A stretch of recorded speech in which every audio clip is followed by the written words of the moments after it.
I'm happy to have Joan, who is my focusing partner. And Joan and I go way back to when we were both working with Jean. We've been focusing partners and collaborators for many years now. And I was just thinking that Joan and I wrote an article for the Networker about focusing partnerships for helpers, and we'll send you the link for that. Be a very nice article for this group. Oh, let's see what to say about Joan. I've learned so much from Joan, and she certainly doesn't need an introduction. A beloved focusing and focusing-oriented therapist teacher for so many years in so many places. And her article, River of Knowing, I assigned to all of my focusing-oriented therapy students. It's a wonderful article. And we've done many workshops together and just had a wonderful time. Joan is somebody who really knows how to have fun and joy and really enjoys her work as well as her play. You know how you think of certain words as belonging to certain people? And the word that I associate with Joan, her word is savor. And she talks about savoring life. And every time I say the word savor, I think of Joan. I said, that's a Joan word. And that's something that I really learned from Joan about savoring life in all its complexities and its lights and shadows. I'm so looking forward to being with all of you and hearing Joan sort of talking about the light and the darkness this morning. And so welcome, Joan, and welcome everybody. Thank you so much, everyone, for that incredible introduction. I'm so happy to be here this morning with all of you. I want to say that Melinda and Isabel and Lynn have created this incredible sanctuary for Monday mornings that's quite a robust community, and I welcome new people who are here today. This community actually reminded me of an African saying that I love, which is, if you want to go fast, go alone. But if you want to go far, go together. And I have a sense that this community will continue to go together. I want to talk to you today about an approach that feels very important to me, particularly in this very difficult time of the coronavirus pandemic, namely acknowledging the darkness and embracing the light. Or to put it in a more psychological framework, integrating focusing with positive psychology to support the full range of our potential. The Buddha reportedly said that every life is filled with 10,000 joys and 10,000 sorrows. And we know that everyone's life has a measure of suffering in it, right? That's always true. But due to this long pandemic, due to, in some countries, questionable leadership about how to contain the pandemic, due to our heightened awareness of structural racism, and due to the economic collapse and catastrophe, it feels like darkness has expanded and is threatening to take over the light. And most of us are dealing with a new surge of fear and anxiety, frustration, loss, anger, and sadness. So how do we manage under this storm cloud of darkness? You know, what can we do to counterbalance the negative and access a more positive mindset? And I know many of you have tried many different activities during this time and practices, taking walks in nature and perhaps doing yoga or starting a meditation practice, having more focusing sessions, or doing creative work, you know, gardening or making art like Lynn does, or dancing or Tai Chi or any kind of creative activities, making music, and also, of course, still trying to keep in touch at a distance or online with people who are important to us. And all of those activities and practices are enormously helpful. And like many of you, one of my favorite practices to try and keep myself going is focusing.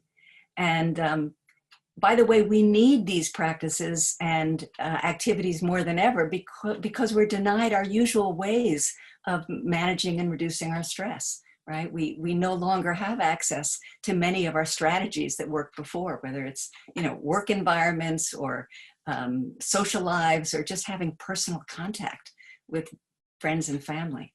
So focusing is, I rely on it more than I ever have, and maybe that's true for you too.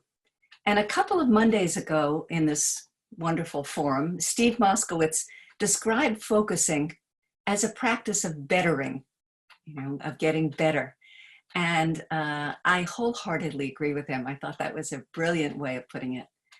And when I have a session with my focusing partner, who you now know who it is, and I work with my fears or frustrations, the first thing I notice is that I'm different the moment I'm with her than when I'm alone, right?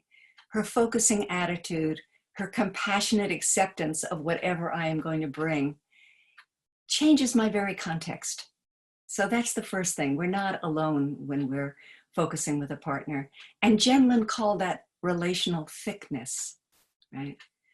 And then by the end of the session, after pausing and turning toward the parts of me that feel sad or worried, and getting a felt sense and finding the right handle and responding to the powerful focusing prompts that Charlotte reviewed with us a couple of weeks ago, I almost always find a kind of calm and spaciousness and a greater perspective than I could have possibly foreseen only 20 or 30 minutes earlier. No matter how many years I focus, I'm still surprised. What a transformative practice it is, right? And I see that for my clients, and perhaps you recognize that yourself. So there's no doubt that focusing on our distress and gaining a sense of agency that we get from focusing and having a life forward direction is not only helpful, but life-giving. And yet, I believe that focusing only on our troubles is not enough.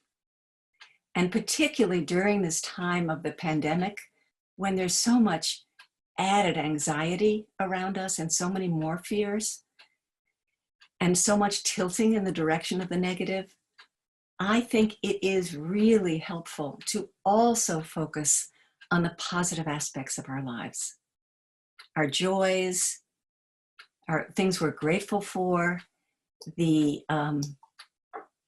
pleasures that we have, savoring practices, gratitude practices, because they all nourish and amplify our well-being. So I think we continue to focus, but we also focus on the positive aspects of our lives and integrate that with some other practices. So to give you a concrete example, when my husband and I take a hike or visit friends outdoors, as we did yesterday, we usually sit in the car for a moment afterwards and say, what was the best of that? What captures the best of that for us, right? And just in doing that, we notice we remember those experiences more vividly. They go into long-term memory, right? And then the other advantage is we're also always surprised by what the other person said. You like going down the mountain better than that gorgeous view? That was your favorite part, right? So we learn more about each other. But I'm not claiming that it's easy to bring the positive into our lives. You can, as you know from your own experience, you can have a wonderful focusing session or a great conversation with a friend, or you can go on a beautiful walk, and yet 2 hours later, some aspect of your life or of the external world can pull you right down, right? the truth is, it's extremely hard to sustain positive states, right? And it's almost, it is as if the positive is like Teflon for our psyches. It slips away, where the negative is like Velcro. It sticks to us, right? Haven't you had that experience? The problem is that we humans are hardwired to be drawn to the negative. We're magnetized by bad news. We remember unpleasant experiences while at the same time minimizing or forgetting or ignoring the pleasant experiences we have. And this tendency to vigilantly scan our environments for threat and for danger has a name. It's been called the negativity bias. Just raise your hand if that's a familiar term to some of you. Okay, it is. So the negativity bias, for those of you who don't know, is the basic emotional architecture of our brains that we have inherited. And it was very useful back eons and eons ago on the savannah when we had a saber-toothed tiger chasing us.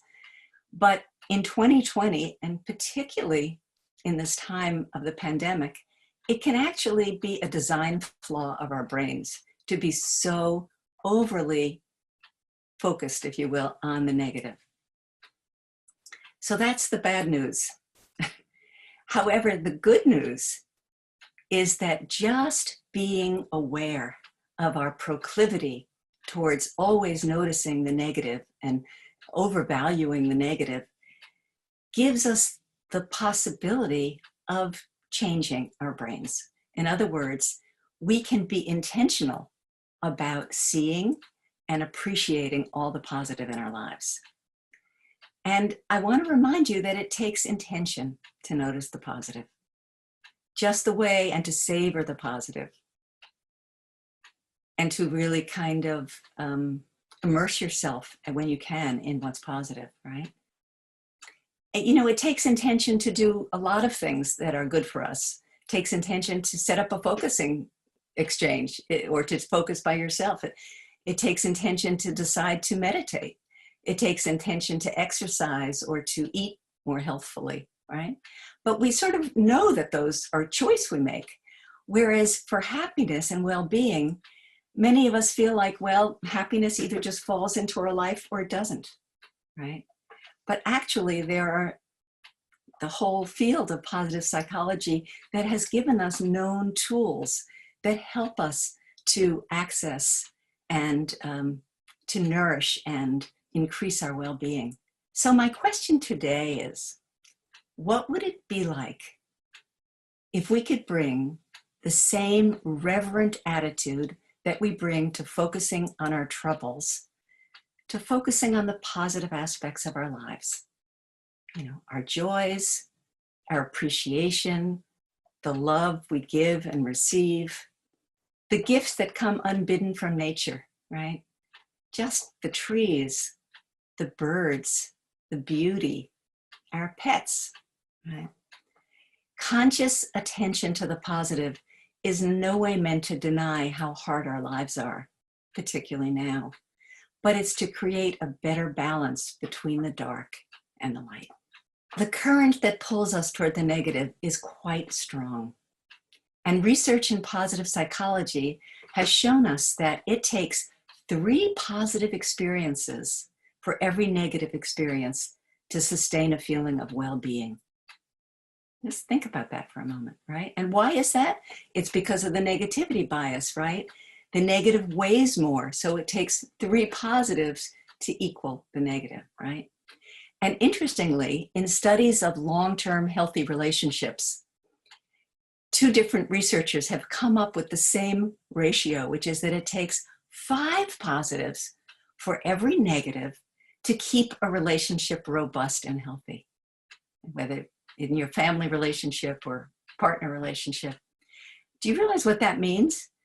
For every comment that you make to just say your partner or your child that's critical or nagging or negative in some way or deprecating, you need to have 5 that are generous and loving and supportive to balance that, right? It is a challenge. But helps me sometimes when I'm about to criticize my husband or nag him for the third time that day. I ask myself, how's my ratio doing? And occasionally that actually stops me. So there are so many benefits of cultivating a positive mindset. I want to just note a few of them. One is, of course, it helps our mood. The second is, as I've mentioned just now, it helps our relationships, right? Good moods are contagious, and so are bad moods. So when we're feeling more positive and seeing the positive, it affects all those around us.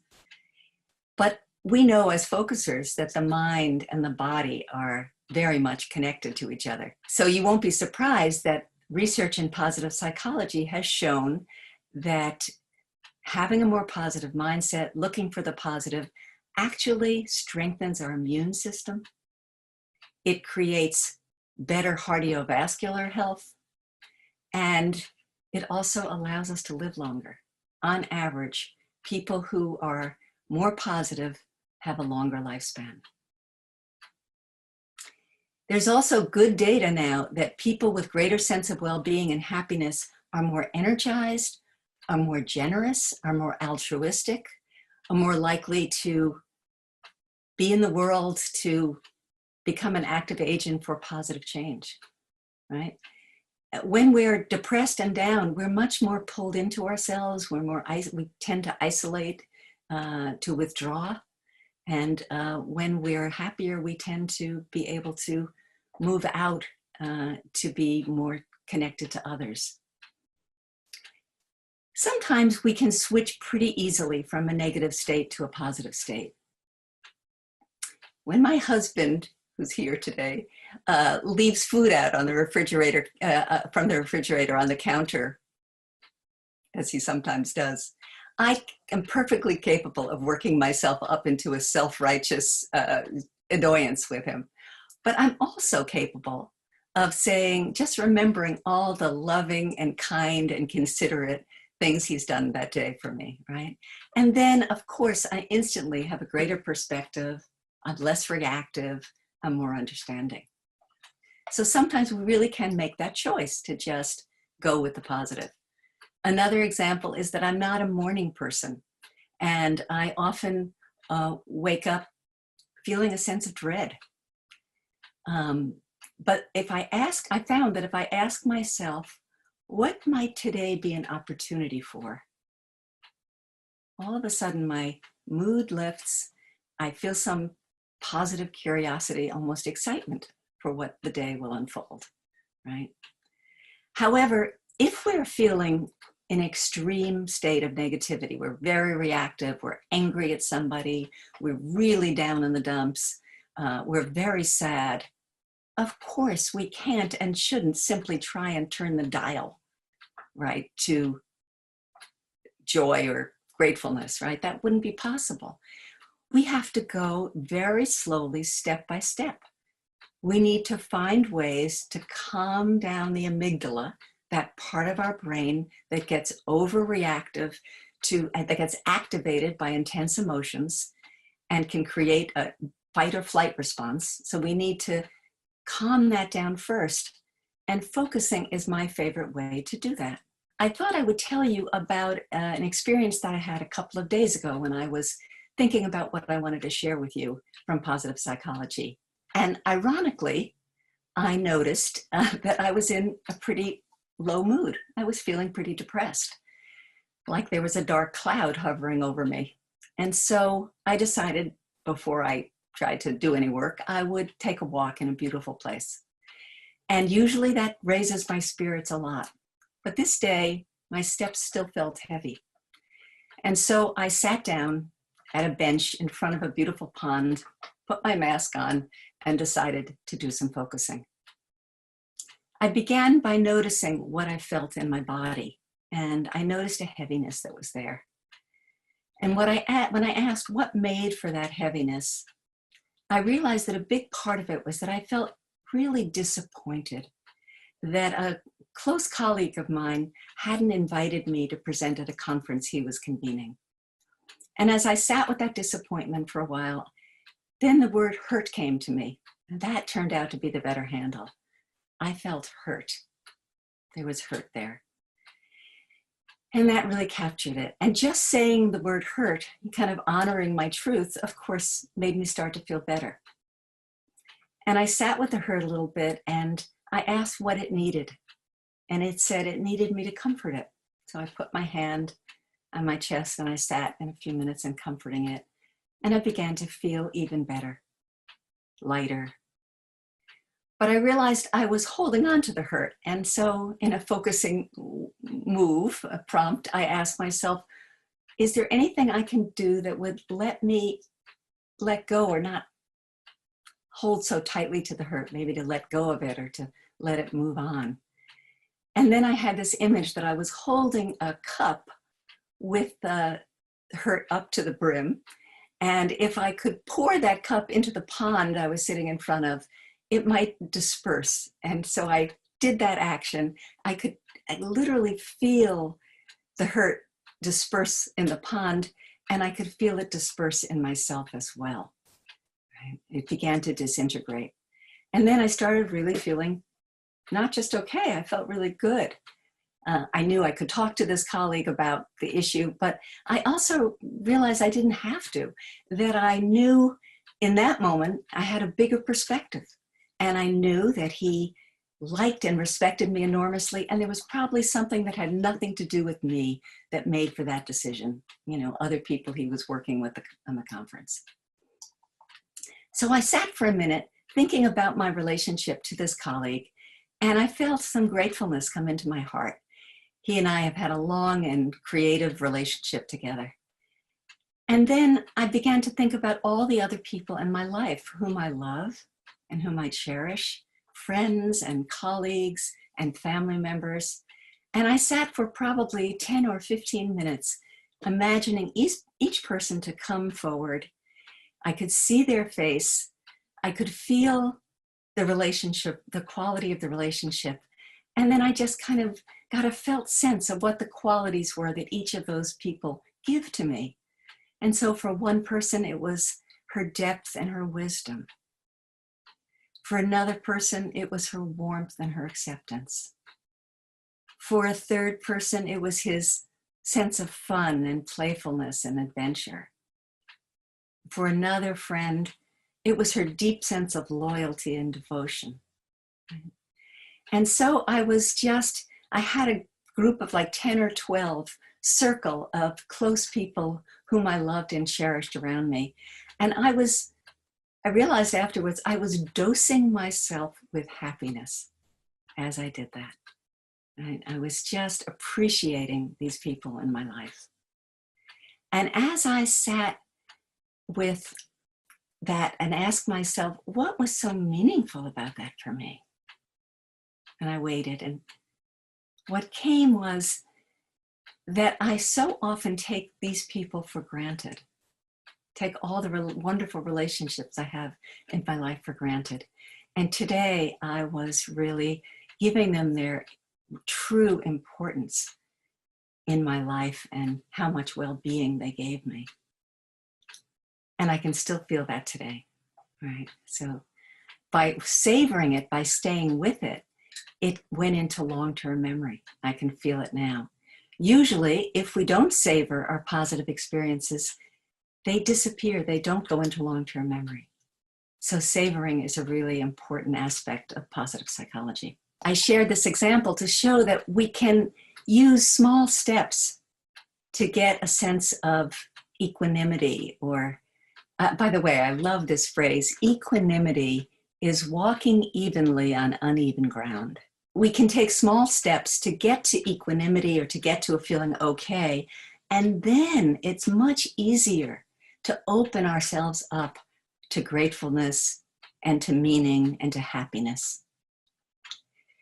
So we are complicated creatures, and we've inherited a built-in proclivity to negative events. We're wired to be anxious and vigilant and worried. That's just our inheritance. And focusing is the best practice I know to move us towards a state of betterment. But in these extraordinary, unpredictable, and anxiety-provoking times, we may need to bring the same reverent attention that we bring to our troubles to bring to the positive aspects of our lives. I think we all have the capacity within us to either maximize or minimize how much we enjoy our lives and the blessings that are in them. But we have to choose to embrace the light. Okay, so we're going to begin, and I'm going to take you through a kind of a shortened version of clearing the space, and then we're going to do a little bit of a gratitude practice, okay? So when you're ready, you might allow your eyes to close if you're comfortable, to get comfortable in your chair. And let's begin by taking a few slow, deep breaths.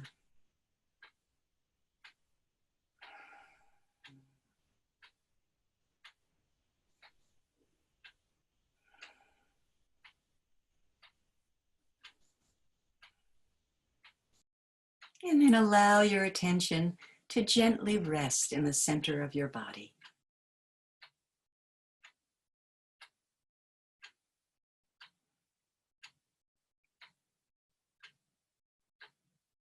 And let's begin by remembering a time or place in which you felt a sense of well-being and peacefulness. And if you can't remember such a time, you can imagine one.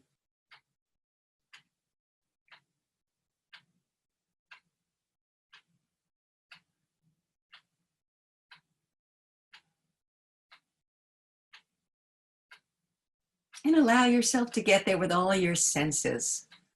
What does it look like? What does it smell like? Anything you can see?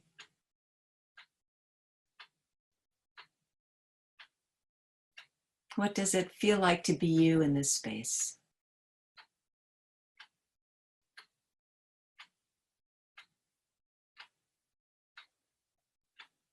And now I invite you to see if there's anything between you right now and that sense of well-being you've just recalled.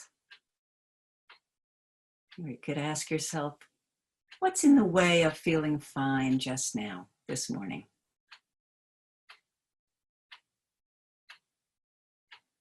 And you're checking inside to see if you're feeling whole and free.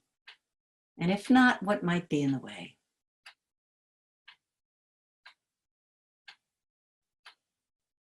And just let what comes in your body do the answering.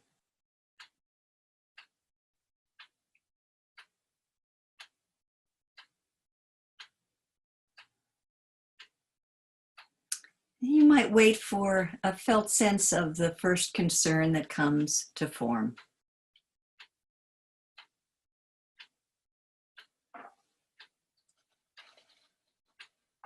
Of course, if today you happen to be feeling good, just keep your attention on the sense of feeling whole or free or peaceful.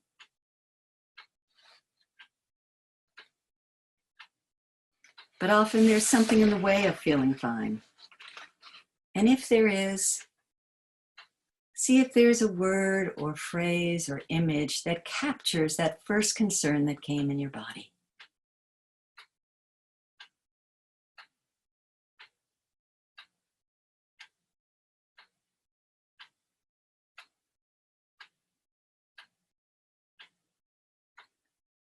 And say the word or phrase or image back to yourself and check to see if it fits the sense you have there. Is that right? And be willing to change it if it isn't.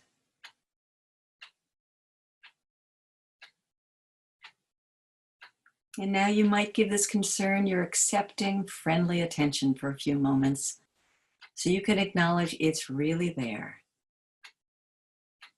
But don't fall into it. See if you can keep it at a bit of a distance.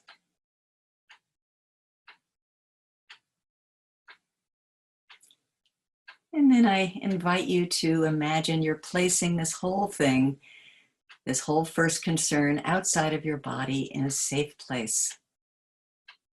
This is not to abandon it. It's just to give you a little space, a little respite from this issue. And sometimes it helps to imagine wrapping it as a package and seeing where it wants to go.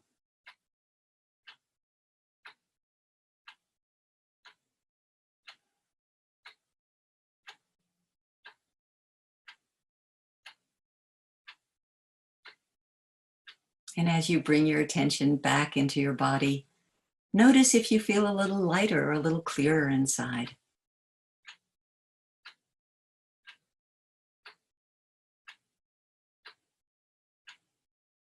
And now you might ask, except for that, am I feeling fine? And again, wait and see if something wants your attention next.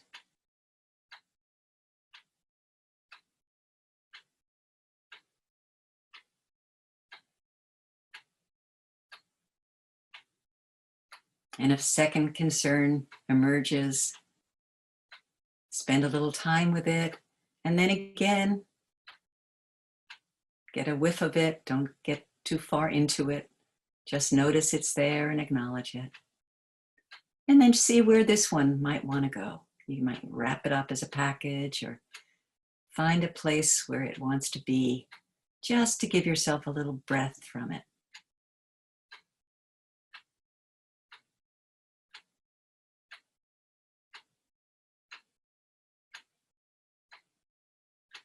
And then when you come back inside, just notice if it's a little clearer now. And maybe in the interests of time, we're going to say anything else that's left that you're holding in your body, we're just going to make into one big clump of a package and see if you can place that out as well.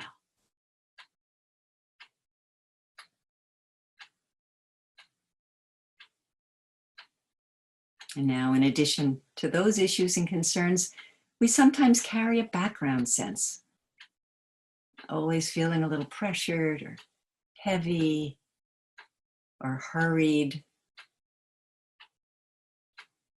And see if there's a background sense that's there for you this morning.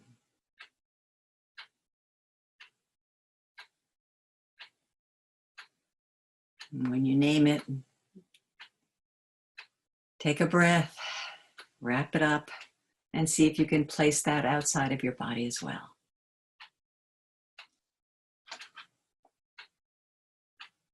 And now I invite you to spend some time in your cleared space, or however clear you got it this morning. I just invite you to welcome this space and allow yourself to rest in it. This is a time to remember that you're not your problems, even though you have them. You're much, much larger.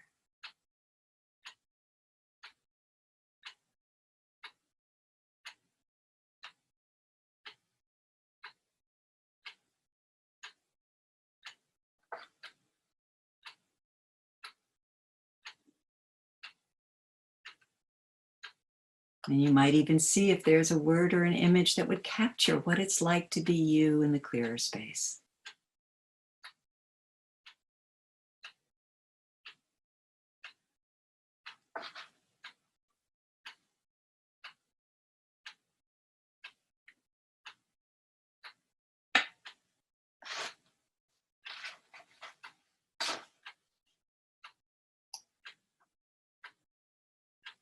And now I'd like you to find one person in your life that you're very grateful to have in your life.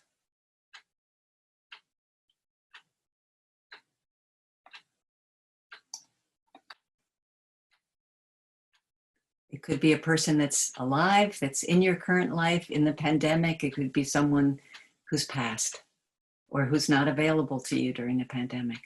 But just someone who brings you comfort, someone who brings you joy, someone who you're grateful for. And if you can't think of a person and you have a pet, that's fine too. And just take some time to feel into your body.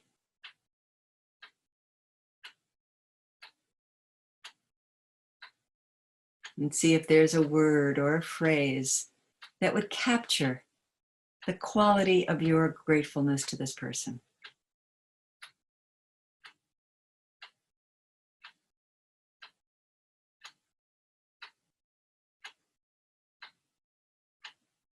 What is it about them that makes for this grateful feeling?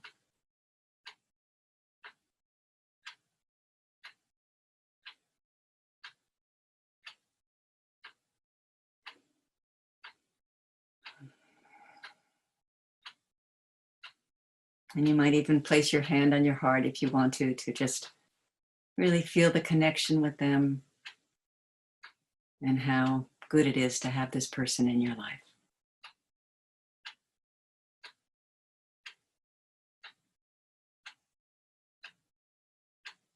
And now, before we come back together, you might just take a moment to sense how you are now.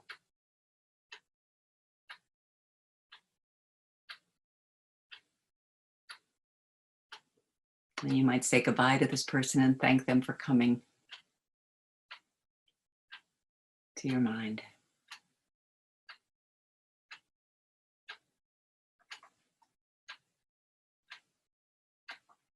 And when you're ready, gently bring yourself back into the room.